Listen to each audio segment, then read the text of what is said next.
Welcome to the Stoic Tide. You watch someone command a room with just a few words. Everyone leans in when they speak, listens, remembers what they said long after the conversation ends. Meanwhile, you talk more, much more, and people's eyes glaze over.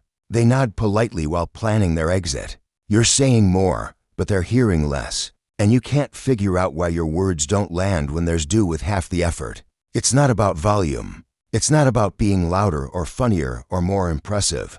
It's about weight. And weight comes from knowing when to speak and when to stay silent. From saying exactly what you mean without decoration. From being so present that your words carry the force of your attention behind them. Most people think attraction is about addition.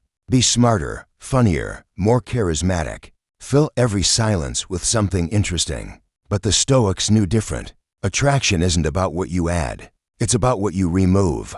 Stop performing. Stop seeking approval in every sentence. Stop feeling silence because you're uncomfortable with it. The moment you stop needing attention is the moment you start getting it. This isn't manipulation. These aren't tricks to get people to like you. This is about communicating in a way that reflects actual character instead of manufactured charisma. Marcus Aurelius wrote, "Waste no more time arguing what a good man should be. Be one." The same applies here. Don't perform interest. Be interesting through how you speak and how you don't. Today, I'll show you 6 communication principles, each demonstrated through specific words and phrases that make people want to be around you. Not because you're performing, because you're present. Number 4 is the one people get backwards. They think saying more makes them more interesting. It does the opposite. If you're tired of talking without being heard, let's begin. Phrase number 1. Tell me more about that. For simple words, but watch what they do. Someone mentions they just started learning guitar. Most people immediately respond with their own experience. "Oh, I played guitar in college. Let me tell you about my band." Or "You should try this method I used." They hijack the conversation, turn it back to themselves. The other person was opening a door. You walked through it talking about your house instead of exploring theirs. Now they're listening to you talk about something they didn't ask about, waiting politely for you to finish so they can either reattempt their story or just give up entirely. You do this differently. They mention the guitar. You say, "Tell me more about that." Then you stop talking. You actually listen. Not the fake listening where you're planning your response. Real listening, where you're curious about what they're going to say next. And here's what happens. They light up because most people spend their entire lives waiting for someone to actually want to hear what they have to say. Not waiting for their turn to talk. Not pretending interest while thinking about something else.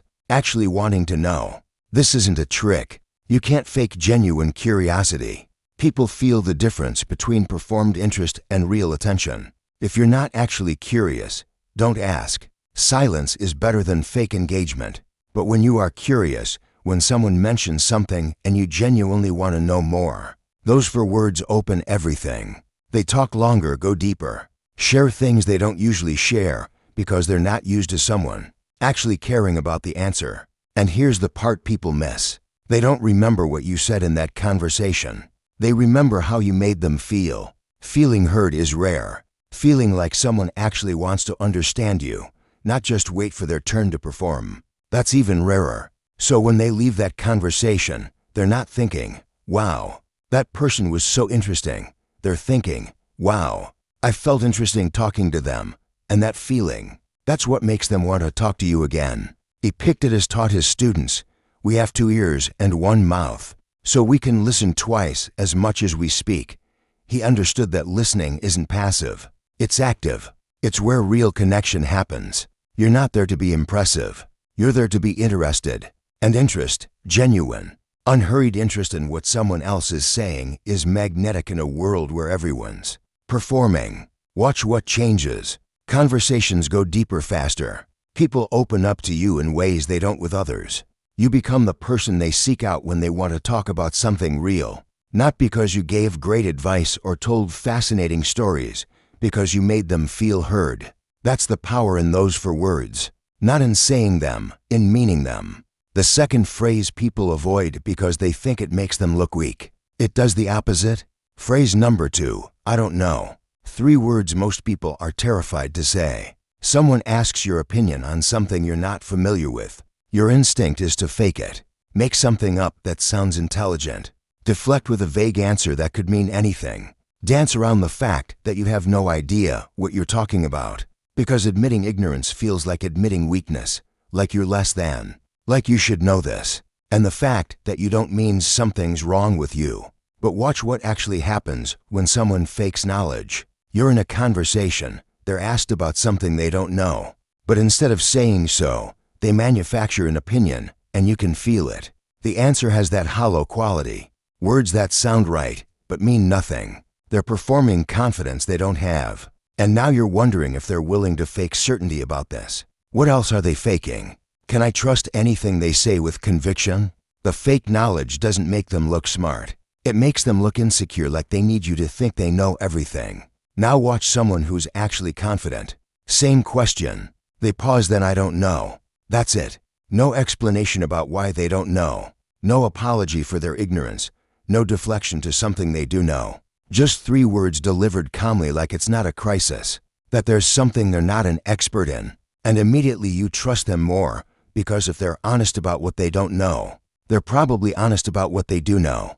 Their certainty when they have it means something. They're not performing. They're just being straight with you.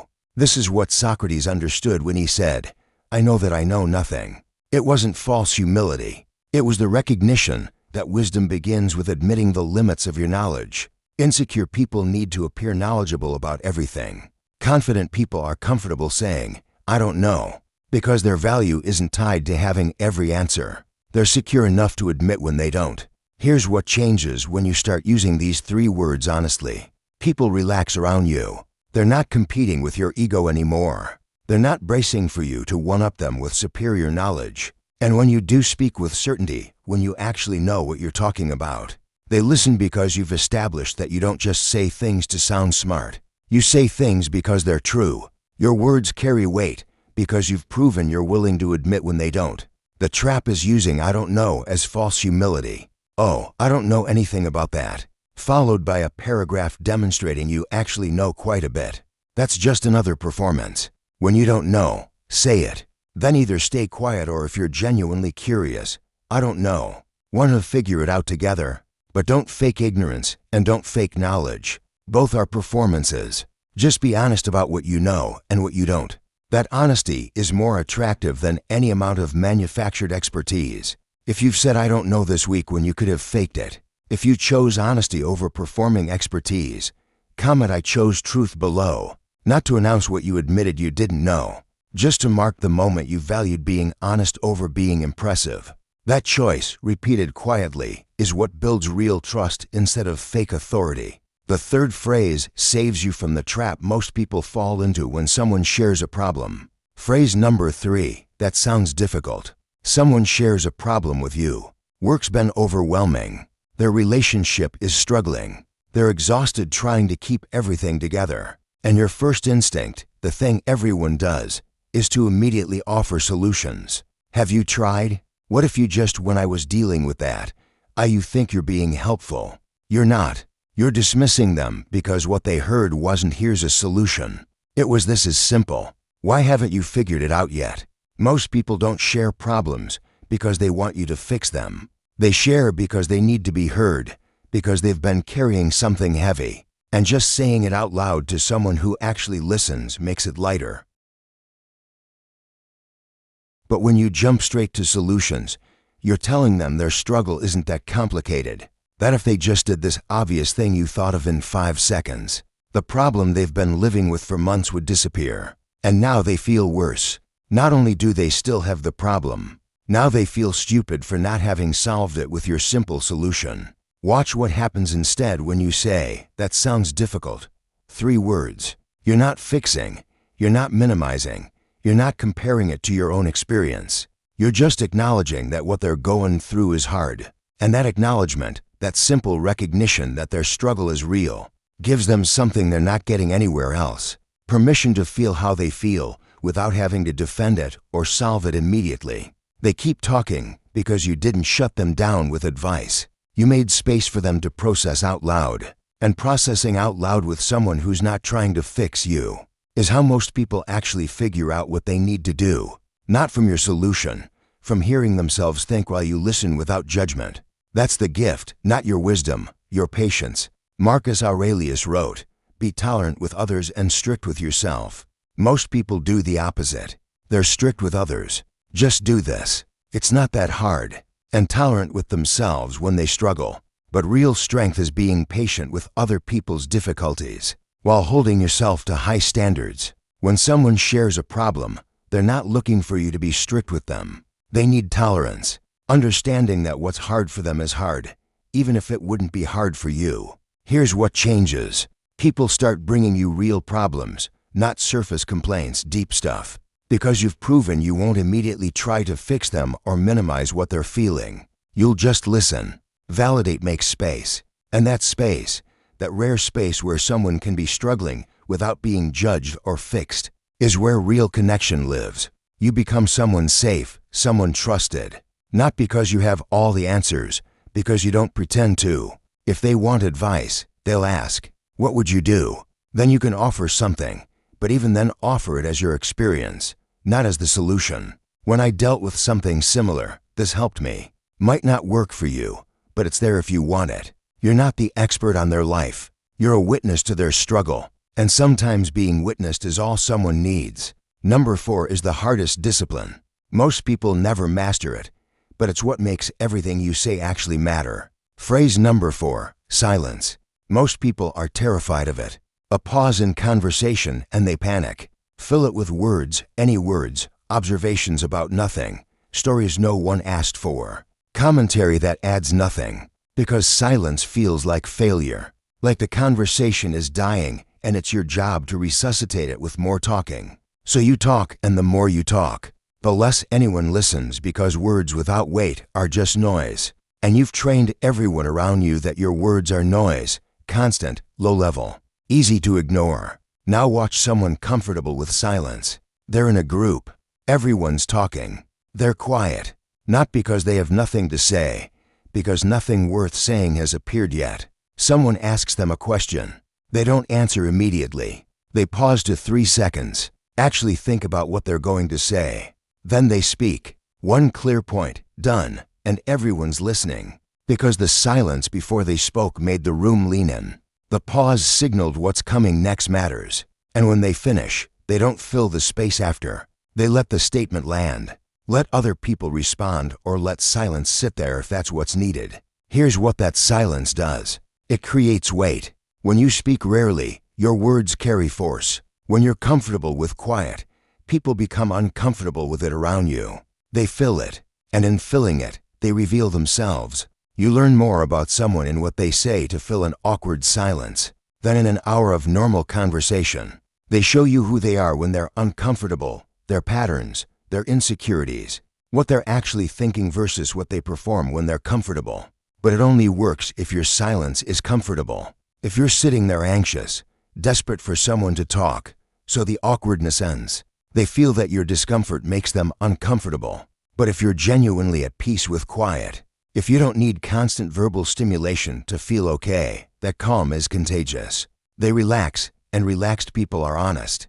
Performed people are careful. You want honest. Seneca wrote, "Silence is a lesson learned from the many sufferings of life." He knew that people who talk constantly are often running from something. Their own thoughts, the weight of what they've experienced, the discomfort of just being with themselves. But people who've sat with real suffering learn that silence isn't empty. It's full of presence, of attention, of the ability to just be without needing to prove you're interesting every 30 seconds. When you master this, when you're genuinely comfortable not speaking unless you have something worth saying, watch what happens. In groups, people start looking at you when they want a real opinion, because you don't waste words on safe takes and obvious observations. When you speak, it's because you actually have something to contribute. One-on-one conversations go deeper because you're not filling every pause with surface talk. You're letting the silence do the work. And silence is where people go deep.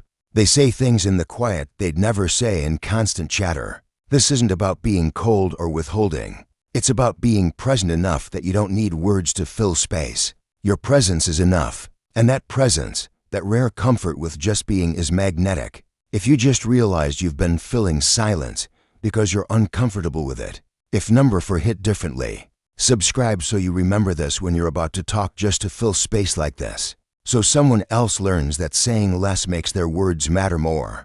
The 5th phrase recognizes something people are desperate for, but rarely receive. Praise number 5. I appreciate you, not thank you, not thanks for your help, not I appreciate what you did. Those are transactional. They acknowledge actions, services rendered, tasks completed. Someone helped you move. You say thanks. Someone covered your shift. You say you appreciate it. The action, the thing they did for you, but I appreciate you. Those 3 words do something different. They acknowledge the person, not what they did, who they are. Watch the difference. Your friend shows up when things are hard. Again, like they always do. You could say, thanks for being there, that's fine. Polite, correct, but it's about the action being there. Now, say, I appreciate you. You're not thanking them for showing up this time. You're recognizing that they're the kind of person who shows up always. That's character, and you're acknowledging you see it. You see them, not just what they do for you, who they are when nobody's asking them to be anything. People are desperate for this recognition. The world treats them as functions. At work, they're what they produce. At home, they're what they provide. They're constantly being measured by output, by what they do. And somewhere deep, they're starving for someone to see past the doing and recognize the being. To say, I see who you are, not just what you've done, and who you are matters to me. This phrase doesn't work if you scatter it everywhere. I appreciate you for passing the salt. No, it loses all weight. Reserve it for real moments. When someone shows you consistency, when you notice their character, not just their actions. Your colleague stays late to help you meet a deadline. Don't just say thanks for staying. Say I appreciate you. You always show up when it counts. Now you're not acknowledging the late night. You're acknowledging their reliability, the pattern, the person. Marcus Aurelius started each day thinking about the people around him, not what they did for him, who they were. He wrote, when you rise in the morning, think of what a precious privilege it is to be alive, to breathe, to think, to enjoy, to love. He knew that recognizing someone's existence, their character, their value as a human beyond their utility, that's rare. And rare things are valuable. When you're the person who sees people, not just their actions, you become rare, too. And people want to be around rare. Here's what changes when you start saying this, really meaning it. People become loyal, not because you're useful to them, because you make them feel seen. In a world that reduces everyone to what they produce or provide, you're the person who sees them as complete humans, flawed, consistent, worthy of recognition just for who they are. That's magnetic, not in a manipulative way, in a human way. We all want to be seen. Most of us never are. When someone actually sees us, not what we do, but who we are, we don't forget that person. Use it sparingly, mean it completely, and watch what happens when people realize you're not just thanking them for their labor. You're recognizing their character. That recognition creates bonds that transactions never could. The final phrase is the one most people are terrible at. But without it, nothing you say actually matters because your words won't be respected. Phrase number 6, no. One word, the hardest one to say. Someone asks for your time, your energy, your presence at something you don't want to attend. And your instinct is to say yes, or to say maybe, or to invent an excuse that sounds legitimate enough that they can't argue anything except the simple truth. No, because no feels harsh, feels like rejection, feels like you're being difficult or unreasonable or not a team player. So you say yes to things you don't want to do with people you don't want to see at times. That don't work for you.